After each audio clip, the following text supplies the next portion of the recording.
الحمد للہ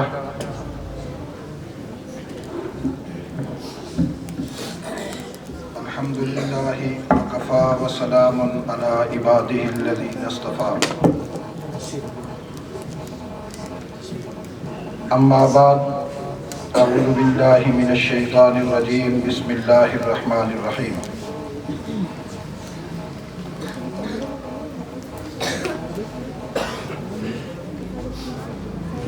قال اللہ تبارک و تعالی فی کلامہ المجید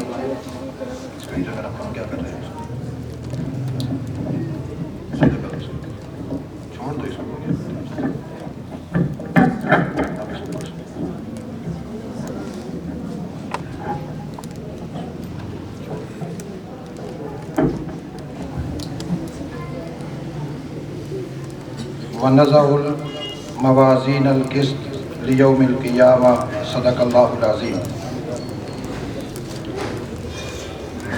قال النبی صلی اللہ علیہ وسلم العلماء ورثۃ الانبیاء صدق اللہ وصدق رسولہ النبی الکریم۔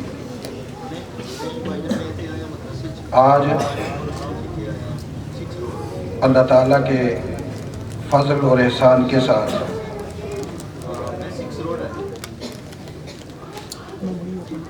مجھ جیسے ایک گناہگار خطا کار اور معاصی کی نگرانی میں یہ دن ہمیں دکھایا کہ ہمارے اس جامعہ میں طالبات کا دورہ حدیث تک سلسلہ کافی عرصے سے چل رہا تھا اور طلبہ اکرام کا دورہ حدیث کا سلسلہ اس سال شروع ہوا اور بحمد اللہ تعالی وہ تکمیل تک پہنچا۔ میں اللہ کا جتنا بھی شکر ادا کروں وہ شکر ادا کرنا اپنی جگہ پر ہوگا، لیکن میں ایک ذرے کا شکر بھی ادا نہیں کر سکوں گا۔ لیکن یہ میرے والدین، میرے اساتذہ، ان کی دعاؤں اور ان کی شفقتوں کا نتیجہ ہے اور آپ حضرات کی محبتوں اور دعاؤں کا نتیجہ ہے کہ آج ہمارے ہاں یہ گلشن پورا سال محنت کرنے کے بعد اپنی خوشبو بکھیرنے کے لیے تیار ہوا، اور انشاءاللہ آپ تمام علماء کرام، دین اسلام کے محبین کی دعا رہی تو یہ گلشن مزید آگے بڑھے گا اور رسول اللہ صلی اللہ علیہ وسلم کے سچے عاشق اور غلام تیار ہوتے رہیں گے، چونکہ ہمارے ہاں یہ دستور ہے اور طریقہ ہے ہمارے اسلاف کا کہ وہ آخری دن شریف کی حدیث اس طرح مجمع عام میں تلاوت کرتے ہیں اور پڑھتے ہیں۔ اس کی ایک غرض تو یہ ہوتی ہے کہ جو فاضلین فاضل ہو کر جاتے ہیں ان کا حوصلہ بڑھ جاتا ہے، جو ان کی تعلیم کے لیے کوشاں رہتے ہیں اپنے اخلاق کے ذریعے سے، مال کے ذریعے سے، وقت کے ذریعے سے، وہ احباب بھی آج اپنی محنتوں کا ثمرہ دیکھتے ہیں، ان کا دل بھی خوش ہوتا ہے۔ اور تیسری بات یہ بھی ہوتی ہے کہ عوام الناس میں ترغیب بھی ہو جاتی ہے کہ اصل تعلیم اور اصل سرچشمہ ہدایت اللہ کا قرآن اور نبی علیہ الصلاۃ والتسلیم کا فرمان مقدس ہے، اور اصل تعلیمی ادارے یہی مدارس دینیہ ہیں۔ چونکہ مارکیٹ میں، ماحول میں، فضا میں مدارس دینیہ کے حوالے سے بڑے پروپیگنڈے ہوتے ہیں، اور کبھی کبھی لوگ اپنی زبانوں سے یہ کہہ دیتے ہیں کہ مدارس جہالت کی فیکٹریاں ہیں، کبھی کبھی یوں بھی کہہ دیتے ہیں کہ یہ بند کنویں کے مینڈک ہیں۔ تم ہمیں جو بھی کہو ہماری زبانوں سے نبی کی حدیث نہیں روک سکتے، تم ہمیں جو بھی کہو ہماری زبانوں سے اللہ کا قرآن نہیں روک سکتے، تم ہمیں جو بھی کہو ہمارے سینے سے نہ قرآن کی محبت نکال سکتے ہو، نہ رسول اللہ صلی اللہ علیہ وسلم کی محبت نکال سکتے ہو، نہ ان کے صحابہ کی محبت نکال سکتے ہو۔ البتہ تمہارے یہ جملے ہمارے لیے اتنے فائدہ مند ہوتے ہیں، آپ ایک جملہ کہتے ہو ہمارے پاس سینکڑوں بچے پڑھنے کے لیے آ جاتے ہیں۔ اللہ کو بھی غیرت آ جاتی ہے، وہ کہتا ہے کہ بے غیرتوں نے تانا دیا ہے، اور میں ساری کائنات کا خالق ہو کر اتنا غیرت مند ہوں کہ میں اپنے مخلوق کے دل میں مزید محبت پیدا کروں گا۔ ہر آدمی اپنا بچہ لے کر آئے گا، کہے گا میرے بچے کو لو خدا کا قرآن سکھاؤ، محمد کا فرمان سکھاؤ۔ اور انشاءاللہ آپ حضرات دعا کرتے رہیں، یہ سلسلہ اسی طرح قائم اور دائم رہے، اور آپ کی دعائیں رہی تو چلیں گی۔ اس حدیث میں علمی باتیں تو کلاس میں کی جاتی ہیں، میں کوشش کروں گا کہ ایسی چند مختصر باتیں جب تک میرے مہمان پہنچتے کہ آپ حضرات کو بھی فائدہ ہو، طلباء اکرام کو بھی فائدہ ہو۔ ہمارے عزیز طالب علم نے سند پڑھی، میری سند میں چونکہ میرے استاد بخاری کے سید حضرت مفتی نظام الدین شہید رحمۃ اللہ تعالی علیہ، اور اسی طریقے سے ڈاکٹر عبدالرزاق رحمۃ اللہ تعالی علیہ ہیں۔ اس سند میں چونکہ ایک نام سید حسین احمد مدنی کا بھی آتا ہے، اور دنیا حسین احمد مدنی کو نہیں جانتی۔ یہ جو میں نے آج سبز رنگ باندھا ہے یہ حسین احمد مدنی کی یاد کے لیے باندھا ہے۔ 17 سال یا 18 سال روزہ رسول پہ بیٹھ کر، حضور کے روزے پہ بیٹھ کر یوں حدیث طالب علموں کو پڑھائی۔ قال صاحب القبر صلی اللہ علیہ وسلم، ہم تو پڑھتے ہیں قال رسول اللہ صلی اللہ علیہ وسلم، اور ہمارے اس عقیدتوں کے محور بر عظیم کے عظیم مجاہد، سلسلہ ہندوستان کی آزادی کی تحریک کے روح رواں، جس کے فتوے پر بر عظیم میں جہاد کی فضا گونجی اور بر عظیم میں انگریز سے مسلمانوں کو آزادی ملی، پاکستان حاصل ہوا، پاکستان کی عوام کو جرأت اور بہادری ملی، اس میں اس کا نام حسین احمد مدنی کا ہے۔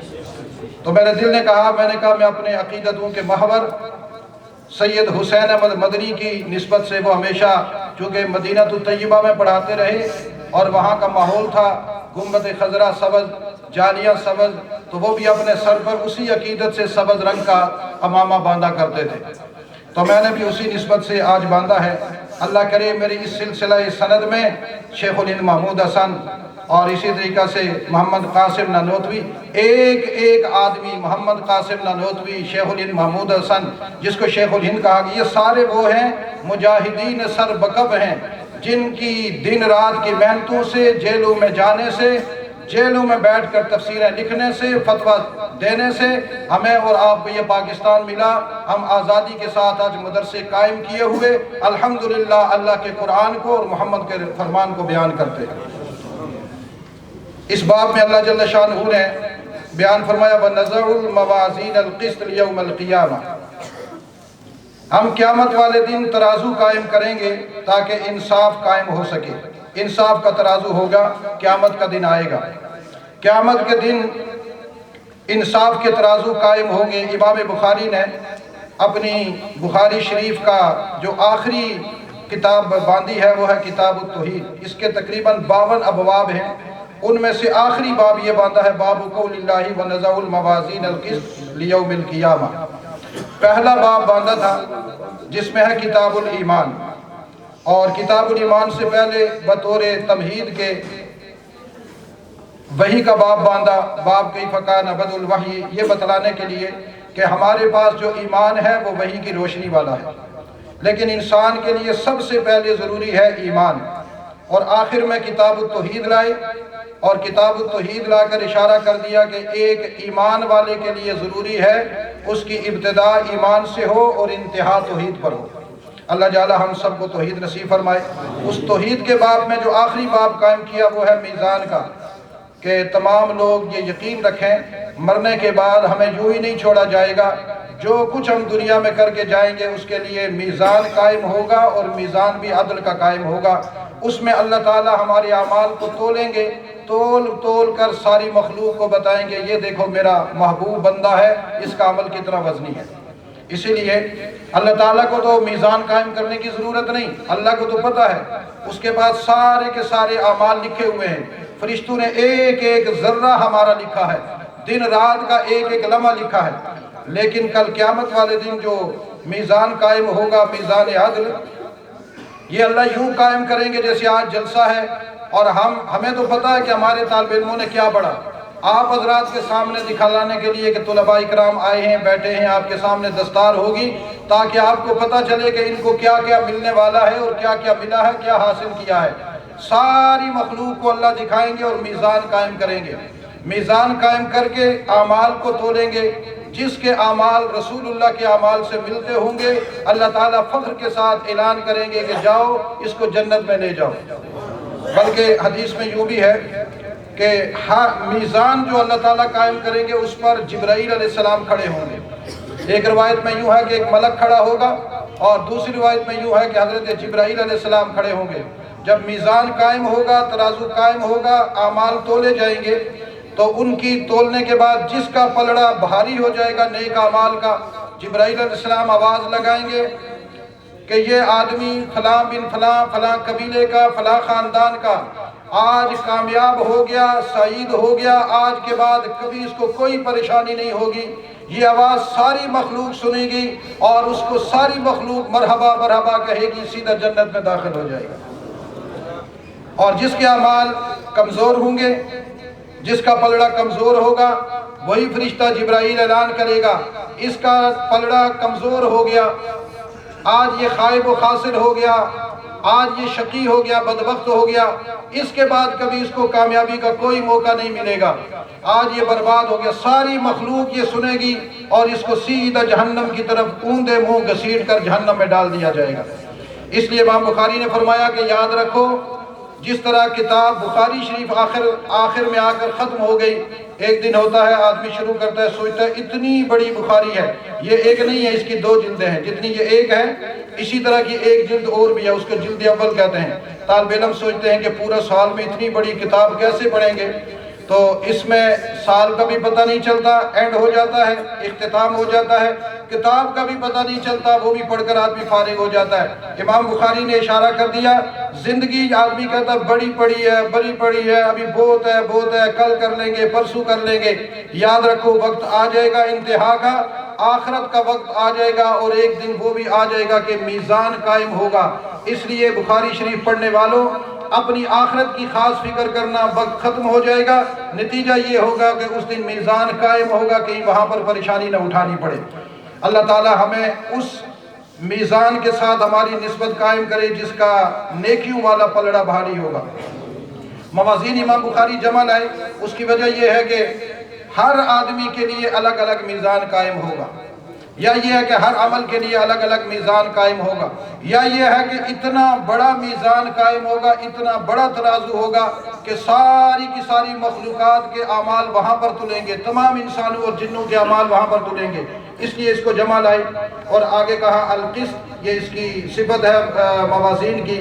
القسط چونکہ یہ مصدر ہے، اور مصدر جو ہے نا یہ اس میں واحد اور تثنیہ اور جمع تینوں آ جاتے ہیں، اس لیے القسط کو الموازین کی صفت لگا کر کہا کہ میزان ایسے ہوں گے کہ جو انصاف والے ہوں گے، اور ہوں گے بھی قیامت والے دن۔ یہاں پر ایک مسئلہ میں ذرا آپ کو ذہن نشین کروا لوں، میں جلدی اس لیے کر رہا ہوں تاکہ بات پوری ہو سکے۔ میزان قائم ہوگا، میزان میں اعمال کس کے تلیں گے؟ میزان میں اعمال انہی لوگوں کے تلیں گے کہ جن کا ایمان ہوگا، نمبر 1۔ نمبر 2، ان کے اعمال ہوں گے، کچھ اعمال گناہ والے ہوں گے، کچھ اعمال نیکیوں والے ہوں گے، ان کے اعمال تلیں گے۔ جن کا ایمان نہیں ہوگا ان کے اعمال نہیں تلیں گے۔ کسی کافر کا کوئی عمل نہیں تلے گا، وہ سیدھا ڈائریکٹ جہنم میں جائے گا، اس لیے کہ اس کے پاس عمل ہوگا ہی نہیں۔ وہ کیسے عمل اس کا تلے گا؟ اس کے پاس ایمان نہیں، جب ایمان نہیں تو عمل کیسے تلے گا؟ ایسے ہی انبیاء مرسلین کے اعمال نہیں تلیں گے، چونکہ انبیاء اکرام کے دامن میں کوئی خطا کا نشان ہی نہیں ہے۔ اللہ نے ان کو معصوم بنایا، سارے انبیاء معصوم ہیں، ہر نبی معصوم ہے، سب نبیوں سے آخر ہمارے نبی امام الانبیاء سیدنا و مولانا محمد الرسول اللہ صلی اللہ تعالیٰ علیہ وسلم خاتم المعصومین ہے۔ آپ پر نسبت ختم، آپ کے بعد کوئی نبی، کوئی رسول، کوئی معصوم نہیں آ سکتا۔ جو بھی آدمی یہ دعویٰ کرے میں نبی ہوں وہ جھوٹا ہے، جو کہے میں رسول ہوں یہ جھوٹا ہے، وہ اپنے آپ کو ذلی کہے وہ جھوٹا ہے، بروزی کہے جھوٹا ہے، امتی کہے جھوٹا ہے، اور کوئی اپنے آپ کو معصوم کہے تو وہ بھی جھوٹا ہے، اس لیے کہ عصمت محمد الرسول اللہ پہ ختم ہو گئی۔ سارے انبیاء معصوم ہیں اور سارے معصوموں کے سربراہ جناب محمد الرسول اللہ ہیں، اس لیے انبیاء کے اعمال بھی نہیں تلیں گے۔ نمبر 2، صحابہ اکرام علیہم الرضوان کے اعمال بھی نہیں تلیں گے۔ یہ بات میں اس لیے وضاحت کر رہا ہوں، بہت سارے لوگ سمجھتے ہیں کہ شاید صحابہ اکرام کے اعمال تلیں گے۔ صحابہ اکرام کے اعمال اگر تلے بھی تو وہ انبیاء کی بنسبت تلیں گے، امت کی بنسبت نہیں تلیں گے۔ میری بات شاید نہیں سمجھی، یہ عقیدہ لے کر جائیں جو میں آج کے درس کا خلاصہ بیان کر رہا ہوں۔ صحابہ کے اعمال نہیں تلیں گے، کیوں؟ صحابہ کے دامن میں گناہ نہیں۔ آپ کہیں گے صحابہ معصوم تو نہیں، معصوم تو انبیاء ہیں اور آخری معصوم رسول اللہ ہے، صحابہ معصوم نہیں، تو پھر گناہ کیوں نہیں ہوں گے؟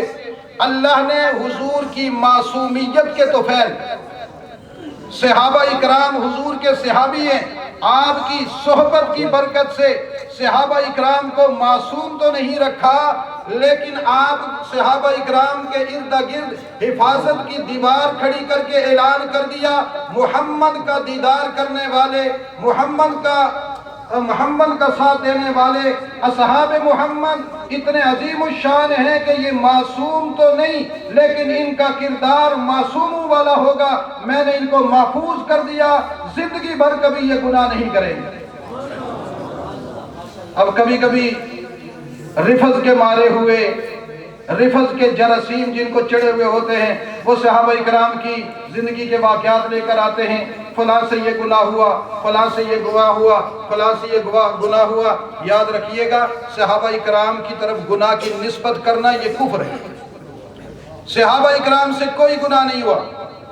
رہ گئی بات جو واقعات ہمیں کتابوں میں ملتے ہیں، اس کے بارے میں ہمیں یہ جملہ کہنا چاہیے، صحابہ اکرام سے جو عمل سرزد ہوا اللہ کی مرضی سے ہوا، اللہ نے خود کروایا، شریعت اسلامیہ کی تکمیل کرنی تھی، تتمیم کرنی تھی، اور پریکٹیکلی صورت میں دین کی تعلیم اور تبلیغ کرنی تھی، اس لیے اللہ جل شانہ نے ان سے وہ عمل کروا کر ساتھ ہی کہہ دیا وَكُلًّا وَعَدَ اللَّهُ الْحُسْنَى رضی اللہ عنہم وَرَضُوا عَنْهُ، میں ان سے راضی، یہ مجھ سے راضی، میں نے ان کی زندگی کا ہر باب اپنی رضا میں بند کر دیا ہے، کوئی آدمی ان کے بارے میں بات نہ کرے۔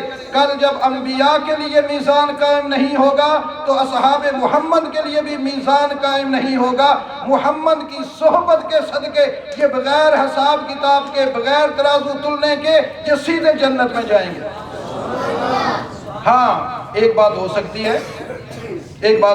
ہے کہ اللہ موج میں آ جائیں صحابہ اکرام کو دیکھ کر، چونکہ اللہ کبھی کبھی موج میں آتے ہیں، اللہ موج میں آ جائیں اور کہیں کہ یہ میں ترازو لگا رہا ہوں، اصحاب محمد کے اعمال تمہارے سامنے اس لیے لا رہا ہوں تاکہ آپ کو پتہ چلے کہ جس طرف ان کے اعمال ہیں دوسری طرف کوئی چیز ہے ہی نہیں، وہ ہے ہی خالی، یہ دکھلانے کے لیے ہو سکتا ہے، لیکن حساب کتاب کے حوالے سے انصاف قائم کرنے کے لیے ایسا نہیں ہو سکتا۔ اونچی آواز سے بولے ایسا صحابہ اکرام کے اعمال نہیں تلیں گے، صحابہ کے اعمال نہیں تلیں گے۔ اللہ تعالیٰ میزان عدل قائم کریں گے قیامت والے دن آپ کے لیے، میرے لیے، اس لیے ہمیں فکر کرنی چاہیے کہ ہمارے اعمال اتنے حسین ہوں، اتنے باکمال ہوں، اتنے لازوال ہوں، اتنے بلند اور بالا ہوں کہ جب کل ایک پلڑے میں آ جائیں تو ہمارا وہ پلڑا بہاری ہو جائے، ہمارے بہاری پلڑے کو دیکھ کر خدا بھی خوش ہو جائے، محمد مصطفیٰ بھی خوش ہو جائے۔ وقال مجاہد القسطاس، اب یہاں پر چونکہ لفظ القسط آیا ہے تو امام بخاری رحمۃ اللہ علیہ قرآن پاک میں چونکہ ایک لفظ آیا ہے القسطاس، اس کا بھی ترجمہ ساتھ ہی کر دیں گے۔ حضرت مجاہد کہتے ہیں قسطاس کہتے ہیں العدل بالرومیہ، یہ رومی زبان میں عدل کو کہتے ہیں، انصاف کو کہتے ہیں۔ یہاں پر امام بخاری نے حضرت مجاہد کا لفظ کلام نقل کیا کہ قسطاس رومی زبان میں عدل کو کہتے ہیں، لیکن میری یہاں پر رائے یہ ہے، میں اس لیے اپنی رائے دے رہا ہوں کہ مجھے اس پر پوری تسلی ہے کہ یہ عجمی لفظ نہیں ہے، رومی لفظ نہیں ہے، اصل میں یہ عربی لفظ ہے۔ یہ کیا ہے؟ البتہ روم والے بھی اپنی زبان میں اس کو استعمال کرتے ہیں، انہوں نے عربیوں سے اپنی زبان میں کوئی حصہ چرایا ہوا تھا، تو یہ قسطاس کا عرب والوں سے چرا کر لے کر گئے۔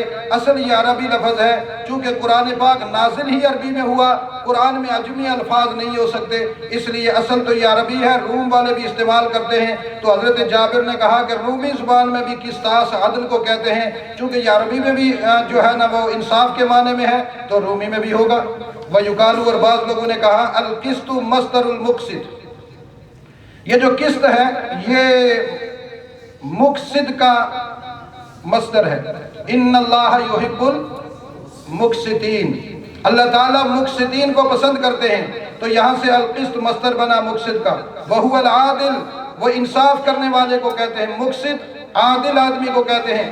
ہر آدمی کے زندگی میں عدل ہونا چاہیے، باپ ہے تو اولاد کے حوالے سے عدل، استاد ہے تو شاگردوں کے حوالے سے عدل، گھر کا بڑا ہے تو پوری فیملی کے حوالے سے عدل، ماں ہے تو اپنی پوری اولاد کے حوالے سے عدل، دادی ہے تو اپنی تمام دوتے اور نواسوں کے حوالے سے عدل، دادا ہے یا نانا ہے تو دوتے اور نواسوں کے حوالے سے عدل، اگر کسی علاقے کا چیئرمین ہے تو پورے علاقے کے حوالے سے عدل، اگر کسی تھانے کا سچو ہے تو وہاں پر عدل، اسی طریقے سے اگر کوئی جج ہے تو وہ بھی عدل۔ ہر آدمی کی زندگی میں عدل ہوگا تو وہ عادل بنے گا، اور اللہ کہتے ہیں ان اللہ یحب المقسطین، میں مقسطین کو پسند کرتا ہوں۔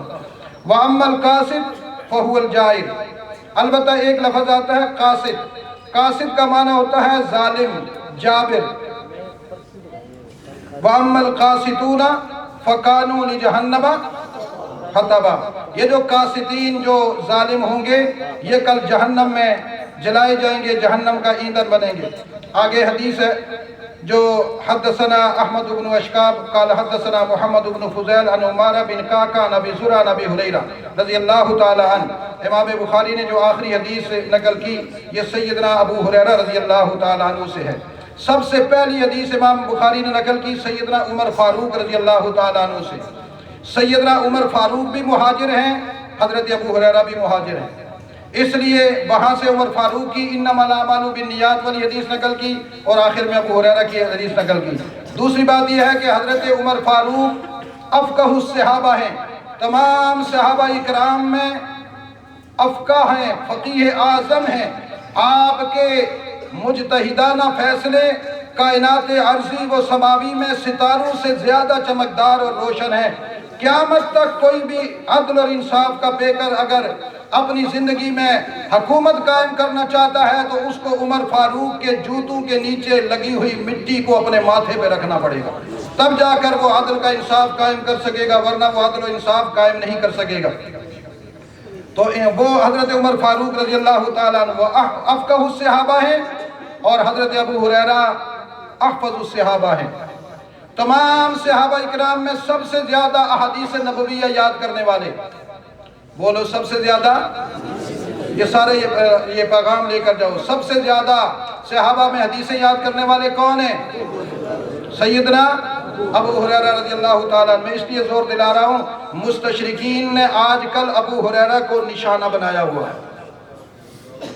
آپ جس بے ایمان کو دیکھو گے ان کو اور کچھ نہیں ملتا، ان کو نبی کے صحابہ ملتے ہیں۔ اور میں نے پچھلے دنوں ایک ہندوستان کے ایک شیخ الحدیث کا کلپ سنا، میرا سر پھٹنے لگ گیا، میں نے سوچا میرے پاس ہوتا میں اس کو ٹکر ہی مار دوں۔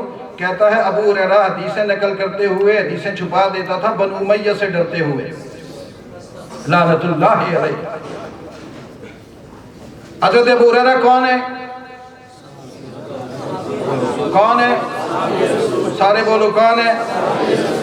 حضور صلی اللہ علیہ وسلم کے صحابی۔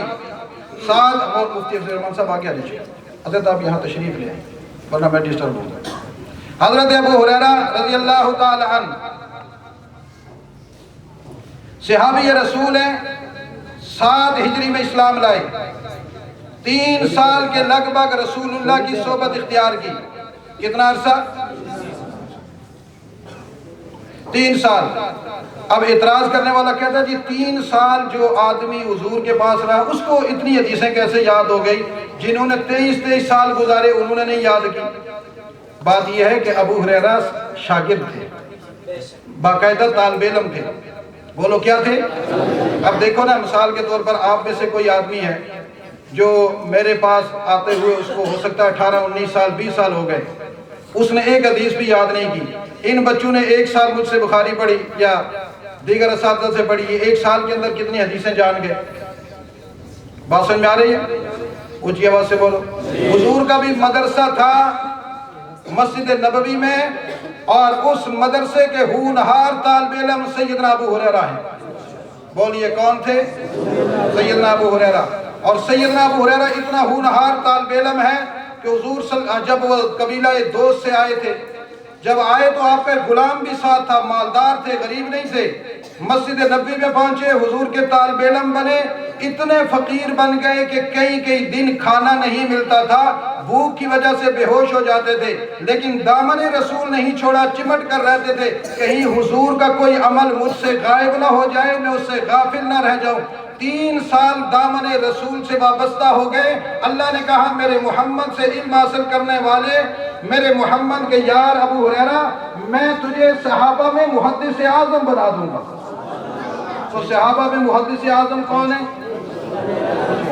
آج کل کبھی کبھی کسی مسلک کا کوئی بڑا عالم ہو نا جو محدث ہو تو لوگ اس کے القابات لگاتے ہیں، حضرت اقدس، برکت البصر، فلانا فلانا، برکت الاثر، محدث اعظم، الشیخ، فلانا، اتنے القابات کے لگا کر پھر اس کا نام لیا جاتا ہے تو مجمع جھوم جاتا ہے۔ میں جس محدث اعظم کی بات کر رہا ہوں وہ کون ہے؟ سارے بولو کون ہے؟ کون ہے؟ ابو ہریرہ، رسول اللہ کی مجلس سے محدث اعظم بننے والا۔ سارے صحابہ نے اس کو محدث اعظم کہا، سارے صحابہ نے محدث اعظم مانا، سارے صحابہ نے اس کی حدیثوں پر اعتماد کیا، سب صحابہ نے کہا کہ یہ حدیثیں صحیح بیان کرتا ہے، ابو ہریرہ ہمارا ایمان ہے۔ آج کا کوئی مستشرق نہ مانے، بے شک نہ مانے، کوئی بے ایمان نہیں مانتا نہ مانے، ہم تو قیامت تک ابو ہریرہ کی جوتیوں کو سلام کرتے رہیں گے۔ اور صرف ابو ہریرہ نہیں، ہر صحابی کو، بولو ہر صحابی کو۔ مسلمانوں کا یہ عقیدہ ہے الصحابۃ کلھم عدول، ہر صحابی عدل و انصاف کا پیکر ہے۔ کوئی صحابی حضور کی مرضی کے بغیر اپنی آنکھوں کی پلک نہیں جھپکتا۔ یہ میرا دعویٰ ہے، سینہ تان کر کہہ رہا ہوں، حضور کی محبت میں، صحابہ کی غلامی میں کہہ رہا ہوں، صحابہ کے ایمان پر یقین رکھ کر کہہ رہا ہوں، اپنی قبر کی روشنی کو دیکھتے ہوئے کہہ رہا ہوں کہ صحابہ کی محبت ہی مجھے قبر میں روشن کرے گی۔ ابو ہریرہ سمیت سارے صحابہ، وحشی بن حرب تک، ہر صحابی عادل ہے، رسول اللہ کی مرضی کے بغیر کبھی اس نے آنکھ تک نہیں ہلائی۔ تم کیسے کہتے ہو کہ ابو ہریرہ حدیثیں چھپاتا رہا؟ کہہ سکتا ہے کوئی؟ اور پھر لوگ ہمیں کلپ دکھاتے ہیں، حضرت دیکھی نا آپ نے کبھی نہیں بتایا۔ جو اس طرح کا کلپ سنائے کہو تو جھوٹا ہے۔ اگر کسی بڑے مدرسے کا مہتمم ہو تب بھی جھوٹا، کسی بڑی شخصیت کا بیٹا ہو تب بھی جھوٹا، نسلاً بعد نسل وہ اپنے آپ کا علمی ذخیرہ بیان کرے تب بھی جھوٹا، شیخ الاسلام ہو تب بھی جھوٹا، شیخ الچٹھ السماواتی وچغل الارض ہو تب بھی جھوٹا۔ اس لیے کہ صحابی کے بارے میں کوئی آدمی یہ نہیں کہہ سکتا کہ صحابی جو ہوتا ہے وہ عدل سے کام نہیں لیتا۔ حضرت ابو ہریرہ کیا تھے؟ صحابی۔ تو پھر حدیثوں کے بارے میں کیا تھے؟ عادل۔ بولو کیا تھے؟ قال النبی صلی اللہ علیہ وسلم، نبی اکرم صلی اللہ علیہ وسلم نے فرمایا کلمتان حبیبتان الی الرحمن، 2 کلمے ایسے ہیں جو رحمان کو بڑے پسند ہیں، خفیفتان علی اللسان، زبان پر پڑھنے سے بڑے آسان ہیں، ثقیلتان فی المیزان، اور میزان میں بھاری ہیں، سبحان اللہ و بحمدہ سبحان اللہ العظیم۔ یہ بالکل میں 2 لفظ اس پہ کہوں گا، زیادہ نہیں، اس کے بعد دستار بندی کرتے۔ کلمتانی 2 کلمے، حبیبتان الی الرحمن، کس کو حبیب ہے؟ بولو سارے، کس کو؟ اللہ کو محبوب ہے۔ خفیفتانی بہت ہلکے ہیں، علی اللسان، کس پر؟ سارے اپنی زبان نکالو ایسے، زبان کتنی سی ہے؟ چھوٹی سی۔ اور زیادہ وزن بھی نہیں اٹھا سکتی۔ اللہ نے کہا میرے محمد کے امتیوں تمہارے لیے میں اتنا لاڈلی باتیں کر رہا ہوں، اتنے ہلکے سے چند جملے میں دے رہا ہوں اپنے محمد کی زبان سے، تم بے شک تمہاری زبان چھوٹی زیادہ وزن نہیں اٹھا سکتی، میں جو کلمے دے رہا ہوں تمہاری زبان پر بھی آسانی سے آ جائیں گے، پڑھو گے بھی بڑی آسانی سے، لیکن جب کل یہ میزان پہ تلیں گے تو تم پریشان ہو جاؤ گے ان کا وزن کتنا تھا۔ اگر میرے محمد کی برکت نہ ہوتی تو تمہاری زبان یہ جملے کبھی اپنے اوپر نہ لا سکتی، وزن نہ اٹھا سکتی۔ اس زبان کو میں نے یہ وزن اٹھانے کے قابل اس لیے بنایا کہ اس سے پہلے تم نے میرے محمد کی تصدیق کی ہے، میرے محمد کی تصدیق کی برکت سے وزنی کلمے اتنے ہلکے ہو گئے کہ پڑھتے ہوئے تمہیں پتہ بھی نہیں لگے گا، جب میدان محشر میں میزان ترازو دیکھے گا تو سمجھو گے اس کا وزن کتنا ہے۔ اس لیے حضور علیہ السلام کی پیروی میں برکت ہے۔ بولیے حضور کی پیروی میں کیا ہے؟ آج کل ایک مسئلہ ہے لوگوں کا، حضور کی سنت کے حوالے سے بہت زیادہ جو ہے نا وہ عجیب سا نظریہ لوگوں نے بنا دیا۔ کبھی کہے نا کسی کو کہ جی داڑھی رکھو، یہ سنت ہے، بھائی سر پہ ٹوپی رکھ کے نماز پڑھو، ہاں آپ کو کس نے کہا جی سنت ہے؟ سنت ہے، سنت تو کیا مطلب؟ حضور کی سنت کی کوئی ویلیو نہیں ہے، بولو کوئی ویلیو نہیں ہے، حضور کا کوئی مقام نہیں ہے۔ مسجد میں داخل ہوتے ہوئے پہلا پاؤں کون سے رکھا جاتا ہے؟ اگر کوئی بندہ بایاں رکھے تو اس کو کہا جائے بھائی دایاں پاؤں رکھو، کہے گا چھوڑ، فرض تو نہیں ہے نا۔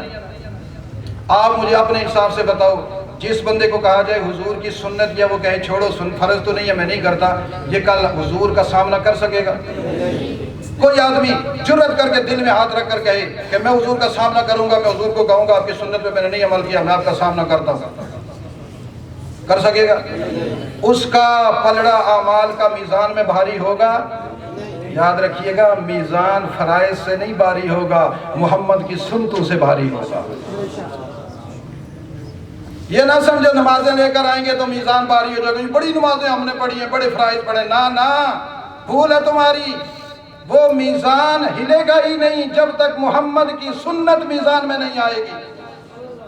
پوری دنیا کے مفکرین، جدید ذہن رکھنے والے تمام جدید مفکرین کو میرا چیلنج ہے، حضور کی سنت کے بغیر میزان میں تمہارا عمل نہیں آ سکتا، حتیٰ کہ تم اپنا کلمہ بھی سنت کے بغیر میزان میں نہیں تلا سکتے۔ اس لیے سنت کا اہتمام کرو گے؟ بولو سارے ہاں۔ آج کے بعد کوئی آدمی مسجد میں آئے تو ننگے سر نہ آئے، ہر آدمی کوشش کرے کہ حضور کی سنت، داڑھی اپنائیں گے، قدم رکھیں گے تو سنت کے مطابق، قبر پیچھے کریں گے تو سنت کے مطابق، چلیں گے تو سنت کے مطابق، اعمال جو ہم نے وہاں تلانے ہیں میزان میں، بھاری جو کرنے ہیں، تو اس لیے حضور کی برکت سے اللہ نے ہمیں یہ دو کلمے دے دیے، زبان پر ہلکے ہیں لیکن میزان میں بھاری ہے۔ سبحان اللہ پڑھو سارے، سبحان اللہ و بحمدی، سبحان اللہ العظیم۔ اللہ کی دو صفاتیں اس میں بیان ہوئی ہیں، ایک صفت تنزیہ ہے اور ایک صفت تحمید ہے۔ اللہ تعالیٰ سے تمام عیوب اور نقص اور کمزوری اور شریکوں سے پاکی کا بیان ہے، اور اللہ تعالیٰ کی صفات کارسازیہ کی حمد کا بیان ہے۔ اور ایک حدیث میں ہے رسول اللہ صلی اللہ علیہ وسلم نے فرمایا جو آدمی ایک دن میں 100 مرتبہ، ایک دن میں، کہ تمام خواتین بھی سنیں، خواتین بھی سنیں، ایک دن میں 100 مرتبہ سبحان اللہ و بحمدہ پڑھے گا، اس کے سارے کے سارے حطت خطایاہ، اس کے سارے کے سارے گناہ معاف کر دیے جائیں گے، اگرچہ سنت کی جہاگ کے برابر بھی ہوں گے۔ 100 دفعہ پڑھتے ہوئے کتنا ٹائم لگتا ہے؟ زیادہ سے زیادہ 5 منٹ۔ کتنا؟ آج وعدہ کریں کہ ہر روز 100 دفعہ پڑھیں گے۔ اب یہ سمندر کی جھاگ کی طرح مثال کیوں دی؟ سمندر سے کبھی جھاگ ختم ہوئی؟ بولو نہیں ہو سکتی۔ سمندر ہے، سمندر میں جھاگ رہتی ہے، امتی ہے، بندہ ہے، کبھی اس کے گناہ نہیں ختم ہو سکتے، صبح شام گناہ کرتا ہے۔ اللہ کہتا ہے تم گناہ کرو گے، نہ تو میں تمہیں صحابہ کی طرح رکھا ہے نہ نبی کی طرح رکھا ہے، میں نے عام امتی بنایا، لیکن تمہارے لیے پروٹوکول یہ رکھا ہے اپنے نبی کی وجہ سے کہ تم اگر روزانہ 100 دفعہ سبحان اللہ و بحمدی پڑھ لو، مجھے قسم ہے اپنی ذات تقدیس کی کہ جب تم پڑھ کر سو جاؤ گے میں نے تمہارے 24 گھنٹوں کے سارے گناہ مٹا کر تمہیں جنتی لکھ کر تمہیں سناؤں گا۔ کرو گے؟ اللہ تعالی ہمیں عمل کی توفیق نصیب فرمائے۔ الحمدللہ ہماری بخاری کا سبق مکمل ہوا۔ میرے تمام طلباء اکرام جو فارغ ہوئے ہیں آپ کو بھی بڑی مبارک، جو بچیاں فارغ ہوئی ہیں ان کو بھی بڑی مبارک۔ کوئی آدمی ابھی ہلے گا نہیں، کو بعض دفعہ ایسا ہوتا ہے دستار بندی ہوتی ہے تو اس میں فوراً جو ہے نا ہار ڈالنے والے آ جاتے ہیں، آپ کو ہار ڈالنے کا موقع دیا جائے گا لیکن ابھی نہیں، ابھی صرف بچوں کی دستار بندی ہوگی۔ سب سے پہلے تخصص الفقہ والوں کی ہوگی، اس کے بعد پھر فاضلین جو درس نظامی سے عالم بنے ہیں ان کو ہوگی، اس کے بعد حفظ قرآن والوں کی ہوگی، اس کے بعد ان کی جو بچیاں ہمارے ہاں عالمہ بنی ہیں ان کی، اور اس کے بعد پھر انعام ہوں گے ان بچیوں کے جو اچھا کردار پیش کیا ہے۔ اس کے بعد پھر انشاءاللہ مہمان خصوصی کا بیان ہوگا۔ بعد میں جب پروگرام ختم